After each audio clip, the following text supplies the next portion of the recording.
Hi, my name is Will Nunziata, and I'm a New York City-based director and creator of theater, television, and film, and I'm also a proud FENIX Global Artist Ambassador. Today, I am so excited to be speaking with the acclaimed singer-songwriter, Lily Lane. For more on Lily, you can read more about her right below this video, but in the meantime, here is a sneak peek at the incredible talent of Lily.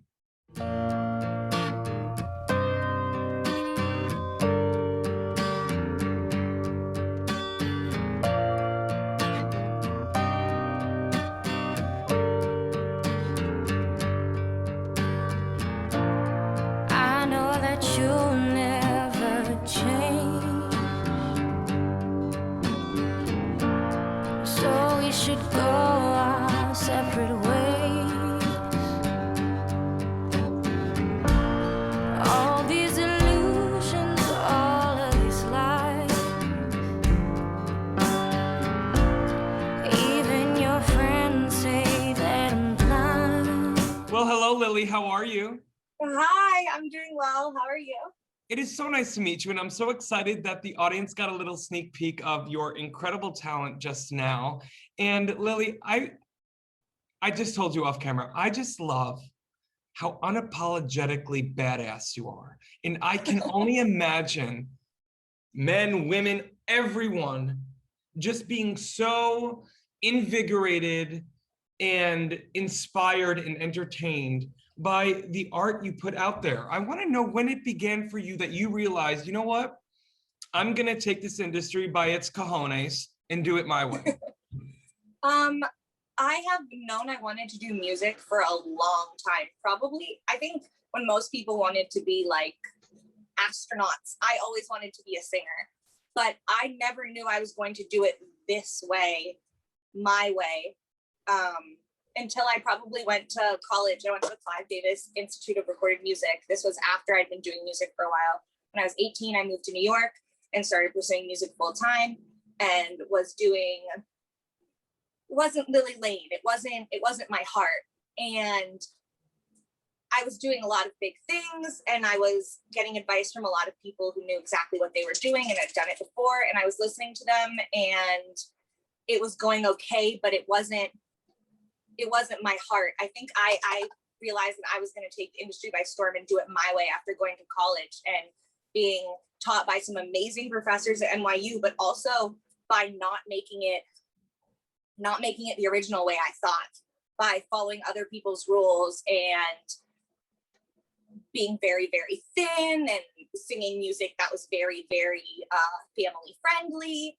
And I thought that was the way to do it. And when it didn't work out, I realized that the only way to do it is your own way. Lily, when I think of you, I think of my favorite Judy Garland quote that lies above my vision board.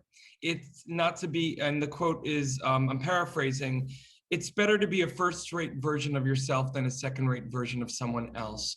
And if there's anyone that's actually doing that, Lily Lane, it's you. I've been down a YouTube spiral, not only listening and watching all your amazing music videos, but also reading about your life. And, you know, obviously I can only imagine how tough it must have been for you. And also all the expectation you must have had from family, friends, industry people telling you to go down lane A, but you knew in your gut, it's gotta be B. What was that like for you to just, you know, stick to your guns? I didn't understand. Music had been something that I'd done my whole life, and I didn't understand initially why it wasn't working out and why it was so difficult for me, why it felt like everything that I wanted to do, I needed to follow certain rules and do the opposite. And it felt like if this is what I'm meant to do, if this is what I wanted to do my whole life, shouldn't it be easy, because it's never easy, but it shouldn't be this hard. And it's because you just can't make yourself into someone you're not. And I think I grew up in a place where it was very obvious what was expected of me. I have very lovely parents, but my mom was a model, and not a curve model, a size 0, very skinny model. And it was expected that I stayed looking like that, and I stayed behaving in a way that made everyone else comfortable and everyone else proud. And it never occurred to anyone that maybe that wasn't the way that I wasn't the most comfortable and the most proud. That's right. But I think my whole life I was used to being uncomfortable. And I was used to putting myself not to the side, because I've always been like loud and out. I've been told since I was very young that I've always been like out there, and but yeah, I think.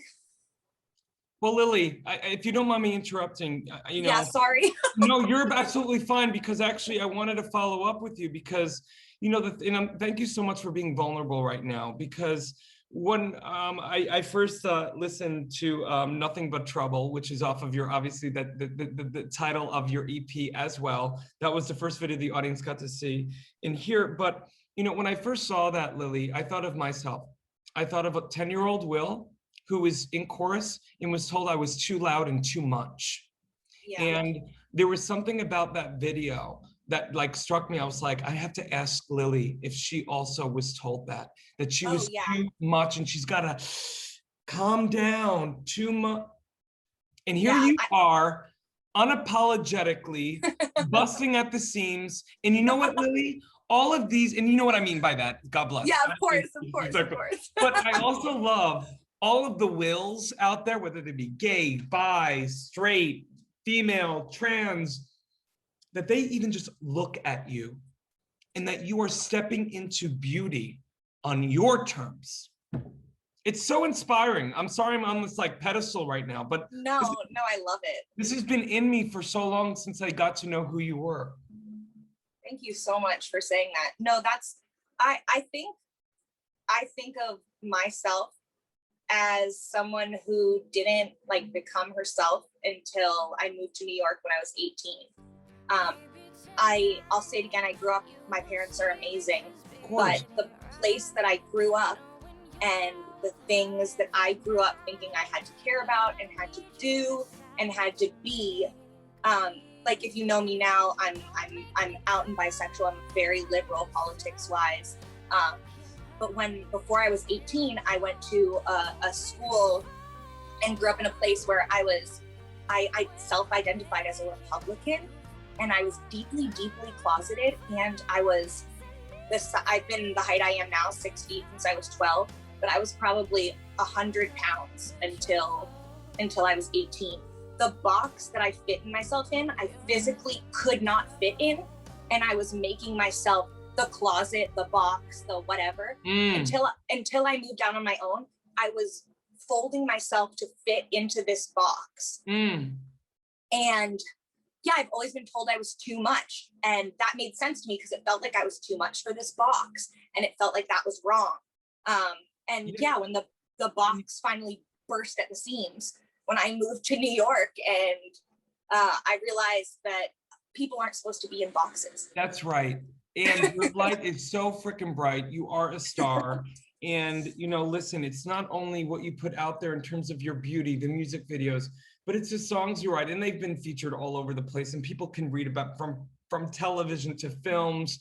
And, you know, I want to talk first a little bit also about a song that I mean, all your songs are bops, but Thirsty. How did that idea come about? And you look and sound incredible. Thank you. Thirsty was a song that I wrote with Tukker, who who's I love him. Unbelievable. We've known each other for years. His mother was actually my voice teacher at NYU. And she's and that's how we met. She introduced us. She was like, "You would love my son." And I was like, "This is great because I want to be your daughter." Like, she's amazing. But we got together, and from the moment we got together, we knew we would write something. That made us both feel good. We're both too much, and that we're always screaming, we're out, we're yelling, and Thirsty was the first song I think we ever wrote together, and I didn't know it was going to be my song. We just knew when we wrote it that it was special, and we wanted to do something with it. And we both played it for a bunch of people. We were thinking about shopping it to other people, and everyone we played it to said, "Oh my God, who's singing this? Why isn't it her song? Why isn't it your song?" Yep. And we realized that it was my song. It was our song, and it was our baby, and we were so proud of it that we just decided to have it be my kind of return to music. I've been doing modeling. I've been doing a lot of other things to kind of like make money and be able to like house myself and my dog. And music hadn't been like my number one thing. It was always my number one thing, but it hadn't been the thing that was like paying my rent for a while. And I was scared. I was scared to when you're a musician, you never know when your next check is gonna come. You never know when your next big break is. You never know if this one thing you just get is the last thing you'll ever get. That's right. So when you do music, it's so much of it is you just have to like believe in yourself. And I think I was at a place in my life where it's really hard for me to believe in myself, but I had Tukker and he and I had written it together, and it was so easy for me to believe in him. And he kind of felt the same way. Like, even when you're not sure about yourself, you know when your friends are stars, you know when you make something, you know when you make something important, and you know when it needs to get out there. And it just made sense. We shot the entire music video with all of our friends, but Tukker was there.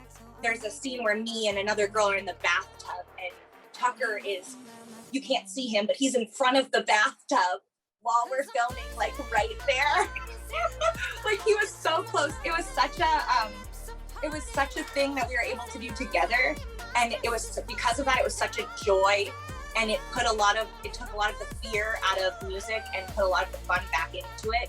That's Having right. all of my friends there to support me, not just Tukker, who I wrote it with, but Denise Bidot, who's a model that I've always looked up with too. She's one of the reasons I actually started curve modeling. I did not know plus size modeling was a thing until I met her 6 years ago at an event, and I thought she was the most beautiful woman I'd ever seen, and everyone said she was a model, and I was like,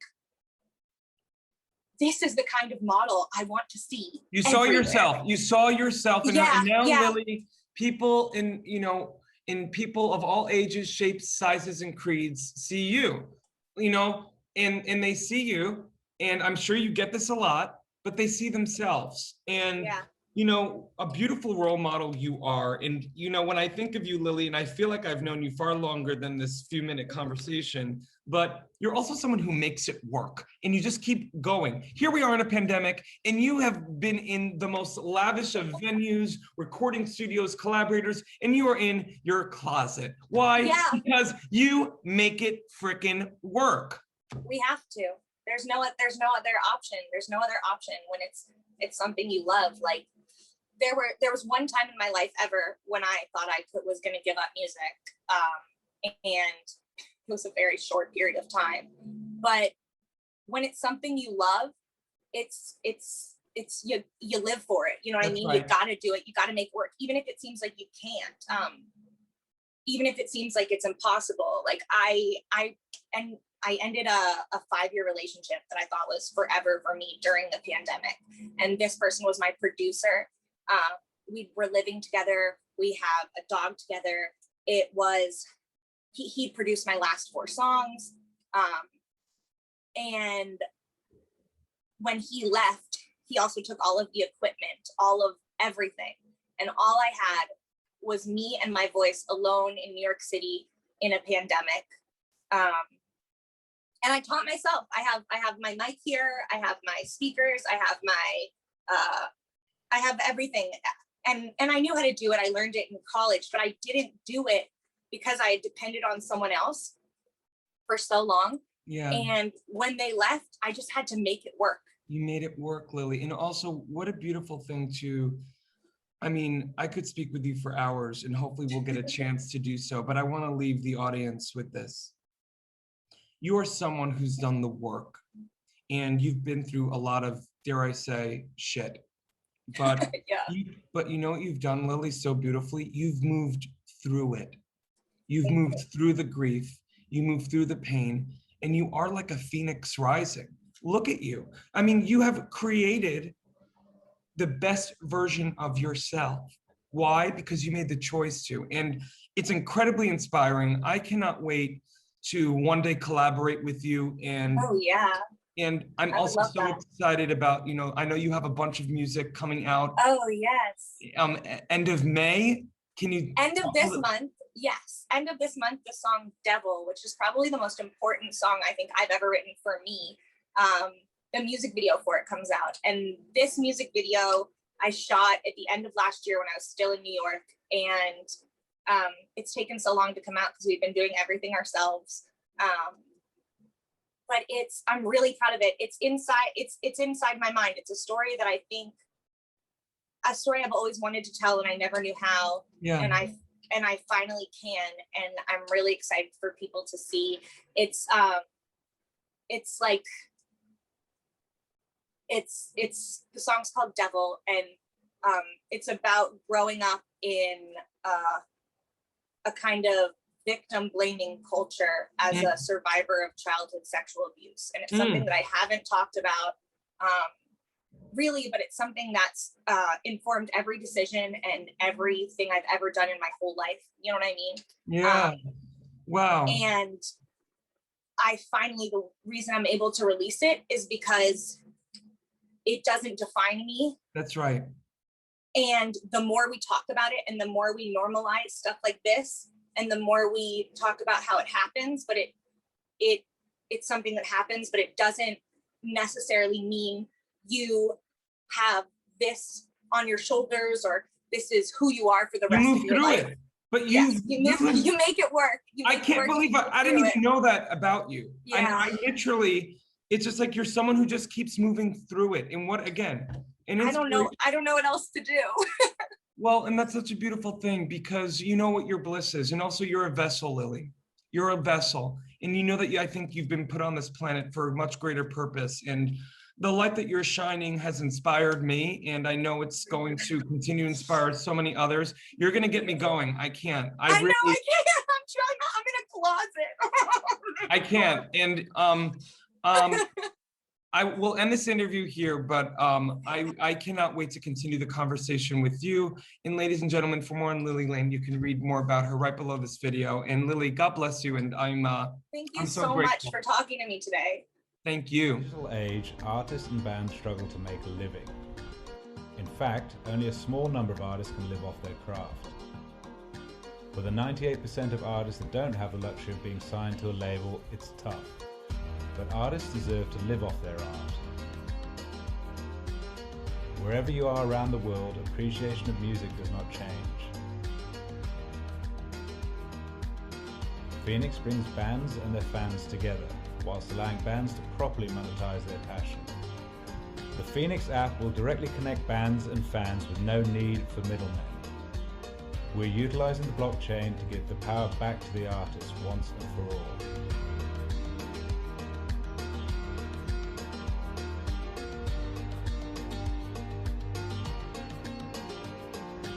Join FENIX, join the change.